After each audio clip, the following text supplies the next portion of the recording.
So moving on to our last session in the leadership stream today, conflict and challenging conversations. I mean, really, who hasn't had those? Our speaker today is going to help us in terms of how to deal with these. Jacinta Zaleski is the founder of Jacinta Zaleski Coaching and Consulting. She is an experienced business leader, coach, and trainer with extensive experience of having worked with small businesses, not-for-profit organizations, and global enterprises. Drawing on her broad business knowledge and experience, combined with the comprehensive business tools and resources developed by systems business coach Jacinta, offers one-on-one and group coaching and training programs to help organizations scale and grow.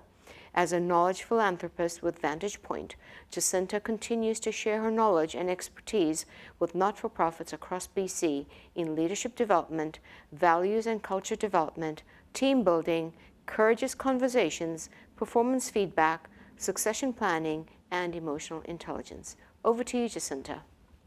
Great. Thank you very much and welcome, everybody. And thank you for joining me this afternoon in this last session of the day and last session of the conference. I will try to make this as entertaining as possible, as entertaining as it can be when we're talking about a tough topic, conflict and challenging conversations. So, moving on. As mentioned, I'm here presenting on behalf of Vantage Point. Who is Vantage Point? They are a nonprofit organization that's on a mission to transform other nonprofit organizations by providing high impact learning opportunities that focus on four main areas, those being governance, leadership, planning, and people. And so they've been doing this for the last 75 years, relying heavily on volunteers like myself who are very interested in supporting local communities and the organizations that support them. So if you are interested in learning more about Vantage Point or accessing any of their free tools, I encourage you to go and check out their website. Their website is listed at the bottom of the screen, thevantagepoint.ca. Lots of cool stuff that you can take away and implement in your organizations today. Okay, so webinar tools. I'm going to skip this because I don't have a lot of interaction with you today. Learning outcomes. What are we here to learn about today? As mentioned, we're going to be talking about those tough conversations. We're going to be learning about how to identify and embrace even productive conflict. We're going to look at how we can depersonalize conflict and prepare for having those conversations with people in an effective way. We'll also be looking at building confidence around and comfort around having these conversations. I know it's scary, but it doesn't have to be, and I'm going to demonstrate that to you today. So the agenda, conflict at the beginning, and then next we'll be looking at those challenging conversations. So let's look at conflict to begin with. What comes to mind when you hear the word conflict? Often we think of attack. We think of negativity, of fear, of just people butting heads, people being on polar opposites of differing views and opinions. We think of it as being a bad thing that we want to avoid at all costs. And often conflict, it brings up in us a sense of a flight or fight response. And as you know, the fight being that a conflict is in front of you and you want to go head on and fight it and prove your point, whatever it may be. Or you may want to flight, you may want to run away and completely avoid it altogether. And society has not done a great job at teaching us how to handle conflict. In fact, it's taught us to avoid it, to be nice, to play nice, to get along with everybody and keep the peace. And really that hasn't been helpful. So we're trying to break down some of that societal conditioning, I guess, and really understand how it can be a positive thing. So what is conflict in terms of our definition? Conflict is a perceived threat to one's values, needs, and wants. Sorry, I'm having trouble here. Okay, so, but it can be a good thing. So I want to look at when can conflict be good. I'm going to give you an example of an organization that has a particular process in place. And they've been doing that process for 100 years or however long it's been, but everyone is really ingrained in this is how we do things around here. This is the process for X, Y, Z, and everybody knows it. Everybody is comfortable with it. They're going along and doing it day in, day out without even thinking. And then all of a sudden someone new comes along and says, whoa, hang on a minute, like we could be doing this so much more effectively. There's a much easier way to do this. And so therefore we have this conflict situation arise with the older a more experienced staff saying we've got to do it this way, and then we've got the new staff saying no, perhaps we can go this other way. We've got a crossroads, and either we can look at that conflict as a bad thing or a good thing. So when is it a good thing? It's a good thing when all of the parties concerned who are on those opposite ends of the spectrum say, you know, maybe there's an opportunity to learn here. Maybe there is an opportunity to improve this situation, to look at how we can do things better. Let's innovate. Let's look at creativity. Let's look at how we can all benefit from this situation that could have turned bad, but instead is going to come out with a positive result. Awesome. That's when conflict, those butting heads, can turn into something useful for the organization. On the opposite end of the spectrum, there's that counterproductive period where the situation has arisen. The parties want to keep on doing things the way they've always done it. They're not interested in learning anything different, and they refuse to have any conversation about it. It's this way or the highway, basically. And at that point, it's quite destructive. And so we want to look at how we can create circumstances where the conflict is more likely to be productive than unproductive. So what needs to be in place before conflict can be productive? I'll give you a little moment to think about that. What kinds of conditions and relationships and characteristics of that team would need to be in place for the conflict to actually be useful?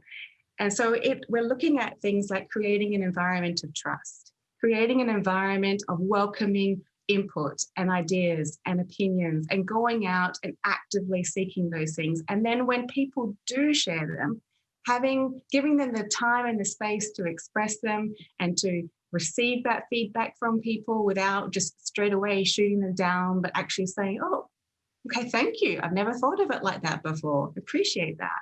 And so in that way, we start to create an environment where people understand it's okay to have differing opinions. It's okay to raise concerns and to talk about these difficult situations so that we can move towards solutions. Okay, now I want to talk about the 5 different styles of conflict. So these are the styles that we as individuals use in response to conflict. And I'm not saying that we will use only ever one style. We may jump back and forth between different styles, and we may also learn to apply different styles in different situations, depending on what the situation is. So let's look at the first style, competing. In competing styles, it's often win at all costs. This is a real power move. It's high on the assertiveness bar and low on cooperation. It's my way or the highway, as I mentioned earlier. And this can actually be a good thing. Yes, we don't like being told what to do and being directed, but sometimes it's valuable. Think of a situation in your organization where you might be experiencing crisis, for example, or there's been a really bad safety issue, and you do not have time for everybody to sit together and think about an appropriate response and all have their say. No, at this point, you need someone to come in, likely a leader, to come in and say, this is what we're doing. This is the procedure we must follow. No questions asked. Go ahead and do it. So see, that's how it can be a positive thing. Moving on to the next conflict style, collaborating. In collaborating, this is where the parties who have different ideas come together and agree on a mutually acceptable response to the situation. So this is kind of an ideal situation where both parties walk away win-win. It doesn't happen all the time, I will admit that, but there is some circumstances where collaborating can be useful. So the parties will agree on something that will work for both of them, for everyone involved. And then on occasion, when they can't reach total collaboration, can't come up with a perfect solution that works for everybody, there is compromise. So that middle section is kind of in the middle of assertiveness, in the middle of cooperation. It's not a win-win, it's not a lose-lose, it's both parties sacrificing something in order to move forward. When is this useful? Of course, you can think of a million situations where you know that there is no way we're going to come to agreement on one particular party's perspective, that we need to find a compromise in order to move forward. Otherwise, we're going to stay here forever, going around in circles, not getting a resolution. So for sure, compromise is a really important style as well. Then there is avoiding. And you may say, why would avoiding be a good thing? But let me explain. So avoiding is when somebody is coming at you with an attack they're really fired up emotionally, potentially, and they are accusing you of something, and you say, you know what, I'm not going to entertain this. I'm just going to accept that that's your view, and I'm going to walk away. I'm not even going to respond. And this situation, avoiding, can be an effective use of this style when you have a situation where it really doesn't impact you. That the conflict is not really yours; it's theirs. So why get involved in it? Why become part of it? Let's just avoid it, leave it alone, walk away. And often that person will cool down over a period of time and come back and say, oh, you know what? Let's have a conversation about this. I've cooled down now, and I'm sorry that I went in really hard. I didn't mean that. Whatever the situation. So avoiding can be useful when you know that it's just not worth getting in there and fighting about anything. It's better just to walk away. The risk, obviously, though, is that if you do walk away and this issue becomes bigger and bigger, it may fester into something that it becomes unmanageable, and we don't want that either. So lastly, the fifth conflict style is accommodating. So in this situation, we're saying, really, this doesn't matter to me that much. I'm willing to let you have this one. Every now and then we do this because we recognize that there are some battles that we want to fight and some that we just don't need to. So the picking your battles scenario is something that comes to mind when accommodating can be a good thing. All right. So I am already moving on to challenging conversations. I encourage you to get up and have a quick stretch before we move into this next topic, because this is where the good stuff is going to happen, where you're going to really look at how you can sit down and have these tough conversations.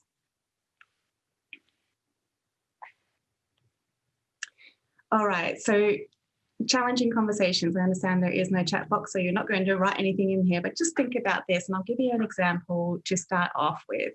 Let's say that you have an employee in your team, and let's call her Mary.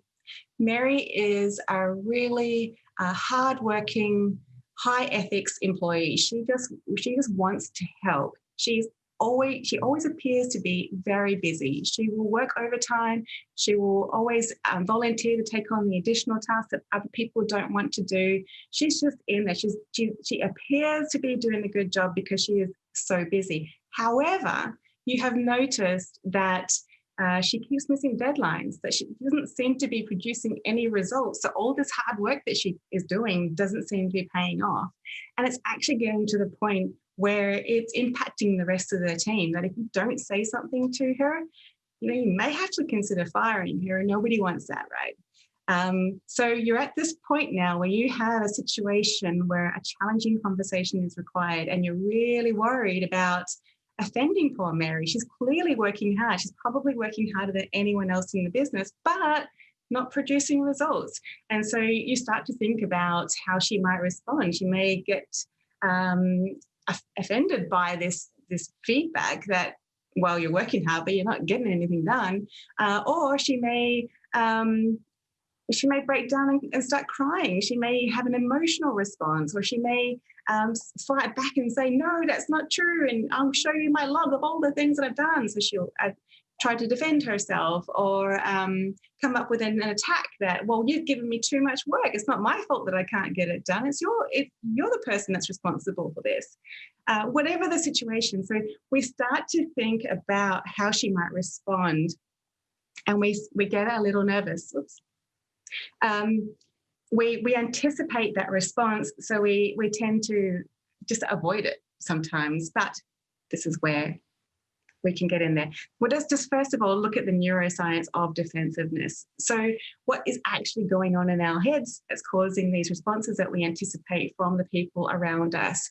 We've got that all brainstem, that is the reactionary part of our brain, that when triggered thinks that we're being attacked. So that feedback that we are receiving from somebody or giving to someone is often the trigger for, you're not doing a great job, you're not good enough. And we start to have this feeling of losing control, and our ego gets a little bit bruised. And so our response is quite defensive.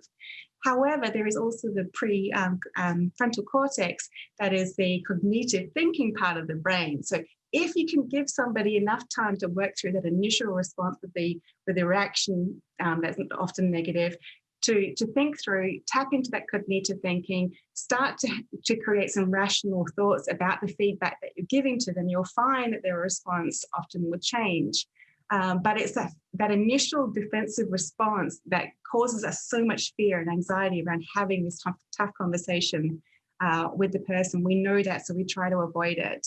And when we see somebody having that defensive reaction, we immediately shut down and we're like, okay, I'm out. But there is a way to work around this. So how do we do that?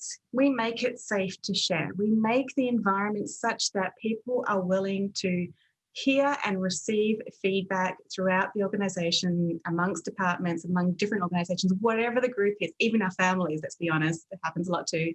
So how can we create that safe place for people to have these tough conversations with each other? I'm going to look at two concepts. One is mutual purpose and the other is mutual respect. So what do I mean by mutual purpose? I mean that the individuals involved have a common purpose. They have common values and a common interest. So when we can connect on this commonality and understand that, you know what, I'm raising this issue and it seems really yucky, but I'm trying to get to a point where all the parties can move forward, where this can be a helpful thing for us. So tapping into that mutual purpose, having the conversations with people around, well, what are we trying to achieve here? Why is our work together important? And what do we need to do to come together and move forward?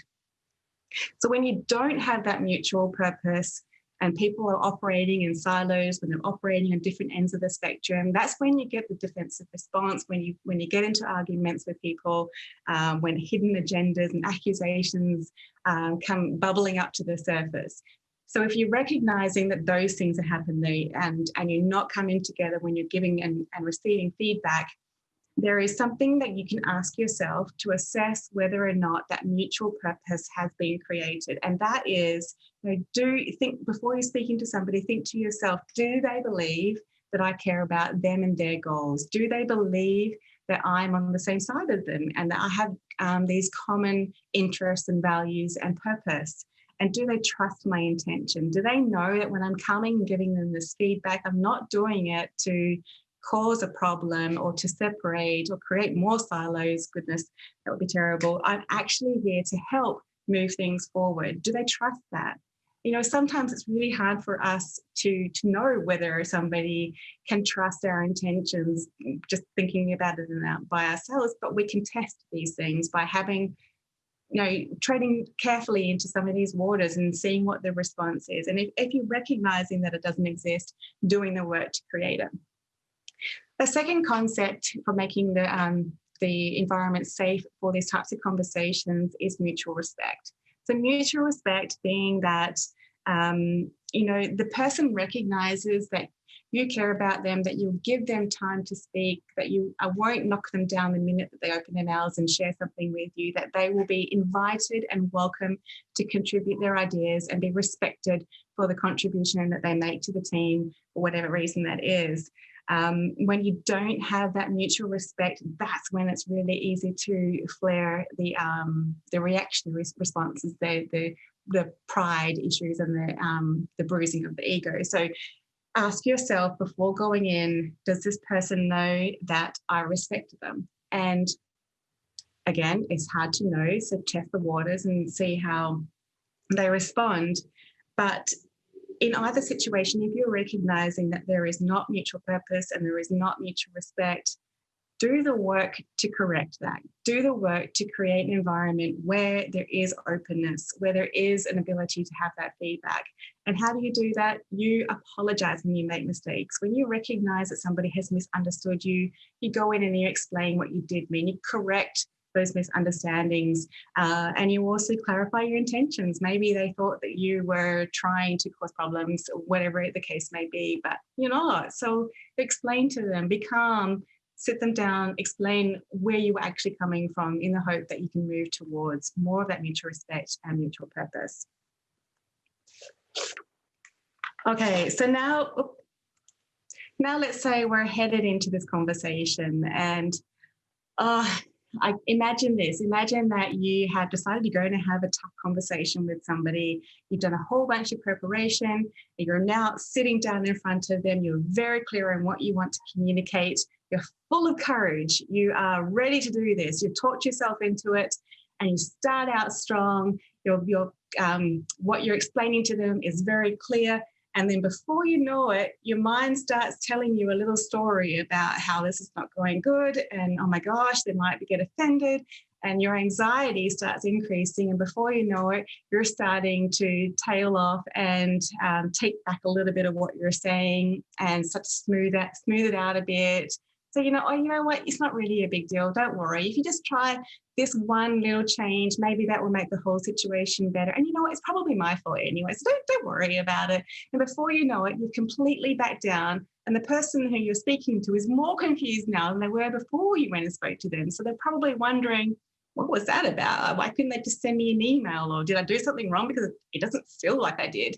And I cannot tell you, in my close to 2 decades of working in human resources alongside leaders and other employees who have come to me for help to have these tough conversations. We can sit there, write a script, we can rehearse it over and over and over again, get into the room with the individual to have the conversation. And then before you know it, they're backtracking on everything they agreed to do. And the individual looks to me like, I don't know what's going on. And, you may have been there. I don't know.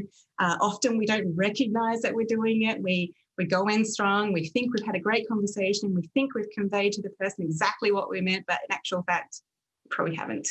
So how can we ensure that we do? Definitely preparation is really important, and I will talk about that some more a little later. But for now, let's look at how you can show up in this conversation to ensure you really do get your message across. So first of all, be authentic. Don't try to be somebody else. Be the usual person that you are around this person. You're not on performing, right? You are just having a conversation. Be direct. Don't try to fluff things up. Just say it how it is. Speak your truth. You're having this conversation because there is something being impacted by this individual's behavior or opinion or whatever it is. And in order for anything to change, you need to speak your truth about how you're experiencing the situation. Next is stay curious. If you go into this conversation thinking that you know everything about what's going on, you know exactly why this person is responding the way they are or behaving the way they are, and you've got it all figured out, and you just need to go and tell this person that you are doing this wrong and that wrong, and you need to change this, and this is the solution, and you have to follow exactly what I say, you will not get a positive response. Let me tell you that. Instead, if you stay curious and you ask questions, ask that person, so what's your view? How are you perceiving this whole situation? It will lead you down a completely different path. You will learn stuff that you maybe didn't think of, or that you're just not privy to. You have no idea what the situation is for that person.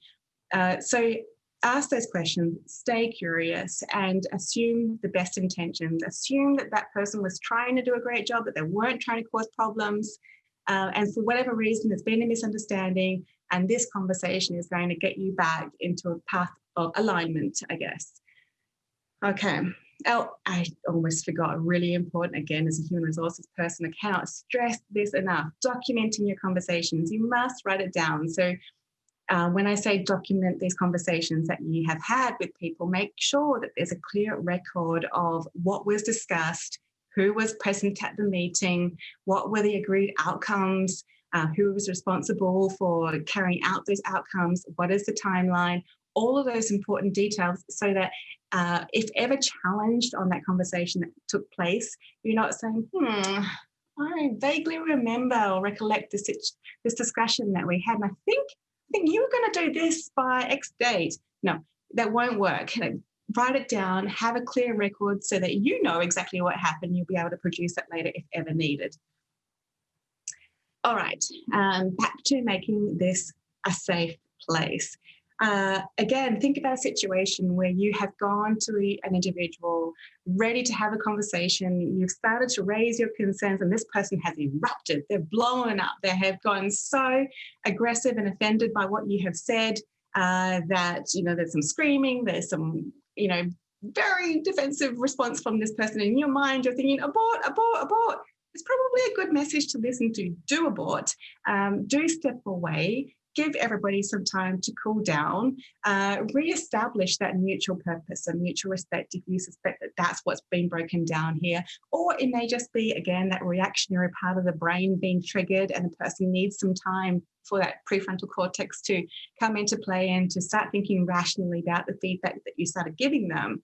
So once you've had that period of time to really go away, think about it, reassess, fix any broken bridges that might be there, then go back in. So don't just say, well, that turned out badly, I'm never touching this again, and walk away and forget about it, because that problem will still be there. As you know, I'm preaching to the converted already, I'm sure. But it is important for you to continue to have the conversation, to raise the issues, and move forward from there. Okay, so perception checking. These are the handouts that you will have received ahead of the course. Just checking, getting through this really, really fast, guys. So you will have a whole load of extra time this afternoon. I'm not sure if that's a good or a bad thing. Probably good. All right, so perception checking. When you go in to have this conversation, spend some time prior to it really thinking about what you're going to say and thinking about all the stuff that may come into play. And I've mentioned this throughout the conversation, but these are the questions to ask. What alternative explanations are there? So you have potentially created a picture of what's going on and decided that, well, this happened, that happened, so this is why this person is behaving or responding or doing whatever they're doing. There may be an alternative explanation. So spend a little bit of time thinking about it. Try putting yourself in that person's shoes and seeing if you can see what else might have happened for you to get to this place. Then ask yourself, what is going on for them? So I'm sure you've heard this before. You know, people bring to work their whole lives. That could mean that, you know, something's going on at home, something's going on with a friend, something is going on with a colleague, you know, when thinking more about the workplace, that is causing them to be reacting in a certain way that's completely unrelated to this issue at hand, to the topic you want to talk to them about. So think about what else might be going on for them. And also think, what might they be feeling and experiencing? So bringing it back to this particular situation, what have they, lost my train of thought for a second there. What might they be experiencing? What might they be thinking about the other parties involved? What might they be thinking about you even? And how might they react to you giving them this feedback? So it's really hard to predict, obviously, how somebody might respond, but spend some time thinking about it and get yourself prepared for whatever that response might be. If it's an emotional response, that is fine. You can be there with that person in that emotional response, but be prepared for it. Think about how you're going to respond. And if it's a really easy reaction and the person is fine with what you've raised with them, awesome, you can carry on. And lastly, think about what do they value? What is important to them? So thinking about a situation where values might come into play, and I was thinking of a scenario where, you know, you have been asking, let's say you're the boss, you've been asking this individual to work extra hours, to putting them under the pump all the time to meet these unrealistic deadlines, and your expectations are very high, but it also means this person has been working excessively and may not be meeting the deadline. So you want to go in and explain to them about, you know, share your concerns about them not meeting this deadline. But while you've been asking them to work overtime and to put their heart and soul into their work, they've been missing out on their family time. You know, family is a really big value for this person, as an example, and they feel really disconnected with their family because of the pressure that you've been placing on them. And so in that scenario, you know, they may want to express to you that, you know, something big is missing in my life right now as a result of what I've been asked to do at work. And you want to think about those types of things that might be broader than just the issue you're bringing to the person. So if we had been live, I would be asking you to spend a little bit of time pulling out your perception checking handout that was sent to you and answering some of these questions. And so while I've been speaking today, I assume you've been thinking about a situation where you need to have a tough conversation with somebody, whether it's at work or at home, friend circle, whatever it is. So just spend a little moment right now thinking about what you might respond in each of these questions if you were to sit down with an individual and have a conversation.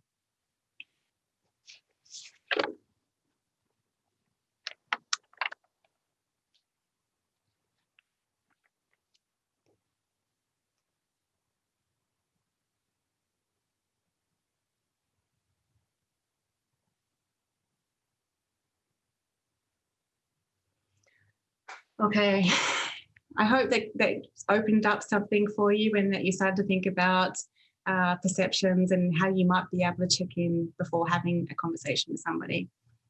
And now let's talk about the actual conversation and prepare ourselves for what we're going to talk about. There is a formula that you can follow that does take out some of the sting of this process sometimes and gets kind of that overwhelming feeling of, oh my goodness, how do I even approach this? Down onto paper and giving you a very clear guideline on how to deliver this discussion. So first of all, you want to name the issue. Be very clear about what it is that is a challenge for you and the message that you want to convey to this person about, talk to them about. Second of all, select an example to illustrate the situation. So if you said to the person, you always miss your deadlines, chances are they're going to say, give me an example. I always am on target. Maybe I'm a few days late, but it's never a big deal. It doesn't impact anything or anyone. So this is where you want to be ready with a few examples of specific deadlines that were set and what happened as a result of them not meeting them. So express to them, yes, you may think it's not a big deal, but in actual fact, that deadline was set so that I could then go on and do this other work because I had a deadline, and because I couldn't do that or the rest of the team couldn't do their part, a much bigger, broader impact happened as a result of you missing your deadline. Whatever it is, be ready with that information so that you can be very clear about what is happening as a result of them doing this thing. Next, describe your emotions about the issue. And so maybe in the deadline situation, there's not a lot of emotions other than perhaps bewilderment because you're not sure why they keep missing the deadline. But let's say the issue that you're raising with somebody is a challenging conversation around their personality. There's an interpersonal conflict and you want to talk about it, and perhaps the way that they're responding to you or speaking to you on a daily basis is causing you to get quite upset and feel like they don't care. And those are the important things that you want to convey to the person. And we are assuming that you've created that safe space to have that kind of conversation and to share those emotions that you are experiencing with that person. So it takes vulnerability for sure to talk about the emotional side of things. But once you have created that space and you can express to somebody that, you know what, that really hurt me what you said yesterday. And I don't know if you meant it. It may not have been your intention, but that's how I experienced what you said to me. You know, it's important that we're able to have that conversation to give that person a feedback if we ever expect them or want them to change. The next part of the conversation is clarify what is at stake. So again, if a person says, oh, it's no big deal that I missed the deadline, you know, it was only a few days, what does it really matter? So clarifying what is at stake means not just understanding what is at stake for you, it's also understanding what is at stake for that individual. So if they don't change their behavior, if they don't start meeting deadlines, or they don't change the way that they interact with others, there may be negative consequences for everybody involved, perhaps even termination of employment, like worst case scenario. But if that's where it's getting, and often by the time somebody is willing to have a tough conversation with somebody, it has gotten pretty extreme. So you may be facing that kind of situation. So anyway, clarify what is at stake for you, for the individual, for the team, for the whole organization, whatever the situation. Next, identify your contribution to the problem. Ooh, this is a tough one because we always seem to be very ready to go in and give somebody else feedback, but not necessarily ask for feedback ourselves. So if you ever have worked with anyone who has been very willing and open and said to you, hey, I'd love to know how I'm doing. Please give me some feedback. You know how awesome it is that person is actually eliciting the feedback from you. You feel safe enough to then give them some feedback, ideally. And so when you're having a tough conversation with somebody, whether it's an employee or a colleague or anybody else, be prepared to ask the question, how am I contributing? And also offer it up.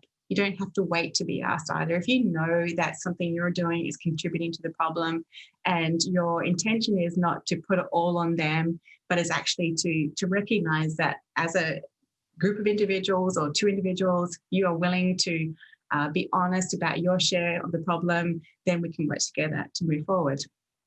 Next, indicate your wish to resolve the issue. Now, when I say this, I mean not your wish to resolve the issue exactly how you anticipate or expect it to be resolved, but your wish to find a mutually acceptable solution to this issue. So be genuine in your desire to be curious, as I mentioned earlier, to find out exactly what's going on, to work together as a team to figure out, okay, how can we move forward from here? So it may not end up being exactly the solution that you wanted, but at least you know through this conversation that all parties have bought into the solution, that they are comfortable with and have agreed to it and are more likely to carry it out afterwards. That's going to be far more effective than just telling somebody, okay, this is the fix I expect. Don't do that. Invite your partner to respond. Now, when I say invite them to respond, think about, ahead of having this conversation, how you want them to respond. So do you expect them to give you a response on the spot without thinking about it, without having time to process it and to put some rational thinking and some ideas around this feedback that you've given them? Or do you want to give them some time to go away, think about it, write down their response, maybe send it to you in email or even a report, whatever the situation is? Or do you want them to call you when they've thought about it and they're ready to respond? You know, none of those situations are wrong or right. It's just what is appropriate for the severity of the situation and the discussion that you've had with that individual. But think about it ahead of time. What is your expectation around their response, and then how and when you want them to respond? Inquire into your partner's views. We talked about this already. It's really important to stay open, be curious, invite them to contribute their views on the situation, how they're experiencing it. Ask them, what am I missing? What information do you need me to know about the situation that could help me better understand what's going on or explain what's going on? Really be open to hearing that, be open to asking it, and get their feedback as well. Determine what is needed for resolution. So we talked about making sure that you're open to finding a resolution that is mutually acceptable, but then also being open to understanding that, well, agreeing to this resolution is only one part of it. We now need to know how we're going to implement it. So let's say we've come to a resolution. We know that we are going to give the person more time, that the deadlines we've been setting have been unrealistic. So what is required in order for you to extend their deadlines? Well, maybe it means that you need to go to your superior and ask for an extension on your deadline, or, taking the example earlier of an individual who's got some interpersonal conflicts going on, the personality seems to be rubbing people the wrong way. Is there training that's required? Is there coaching that's required? Something that's going to help this individual become more aware of how they're responding and interacting with others so that they can be more equipped, I guess. So think about what might be required in order to meet that resolution that you've agreed to. And then last of all, make a new agreement. So when I say that, I mean that you've made a situation has happened, perhaps there's been some breakdown in the relationship and the communication, you've come together, you've agreed on how you're going to move forward after an extensive conversation where both parties feel like they have been heard and seen and have been given the opportunity to speak up.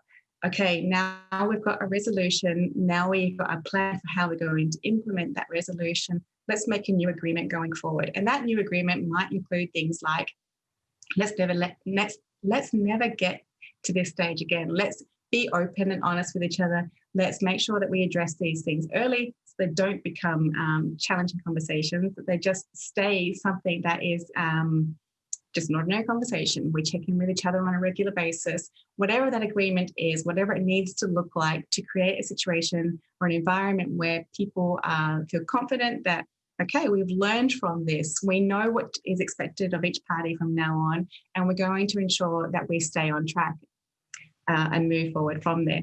So all of these questions that I've just explained are in that handout. So again, I encourage you to, and you're going to have some spare time this afternoon because we're finishing very early. I encourage you to bring that handout out, think about your challenging conversation that you want to have, spend some time working through the responses to each of these questions, give it the time and the consideration that it deserves, and prepare yourself more for sitting down with that person or team, whatever it is, to really be open and honest and share this feedback with them. Now, I want to talk lastly before we move on, finish actually, about the conversation opener. So that handout at the very bottom talks about how you are going to open this conversation with the individual. What are you going to say to convey what this conversation is about, but also to set the tone for it? It's really important that we go in and, this person who you booked a meeting with or pulled into your office is probably already starting to feel the heart racing, starting to wonder what's going on. They can pick up that something is not quite right. So we want to be really mindful of ensuring that we convey to them quickly what this discussion is about and the tone that you want for it. So for example, let's say that you sit down with Clarence. His name's Clarence now, and you say, Clarence, I noticed that you've been missing several deadlines lately, and it's really starting to impact the team. I'd like to talk with you about how we can support you in ensuring it doesn't happen again. So in that situation, you have communicated to Clarence that there's an issue with the deadlines, it's impacting the team, and you want to support them in finding a solution to ensure it doesn't happen again, because you can't continue to have this impacting the team. So think about, after you've gone through your handout on conversation framework and you've answered all of these questions, just spend some time thinking about that opening line. How are you going to introduce this? It doesn't need to be long. Maybe it only is a minute long, so you can go straight into this conversation effectively. And one other thing that I wanted to mention is an acronym called WAIT.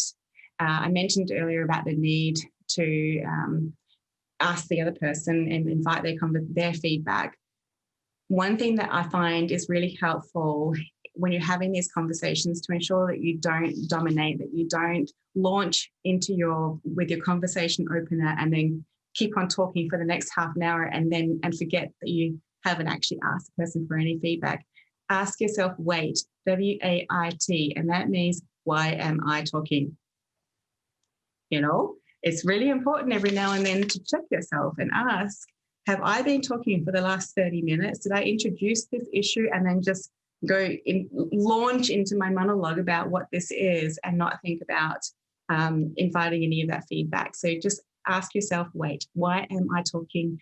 To invite that feedback, to invite their input, to invite their opinions, and be open and willing to accept their feedback.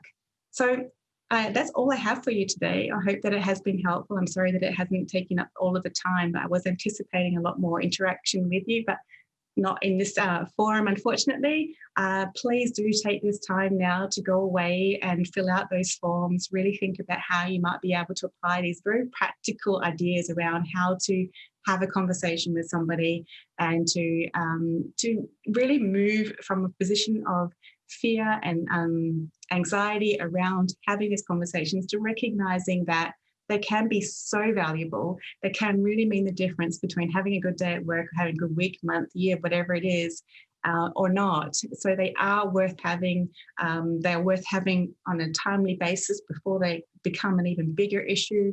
And you can do it in a way that is going to respect the other person and all the individuals involved, and really will result in a positive outcome for everybody. So again, encourage you to spend that time and put it into practice.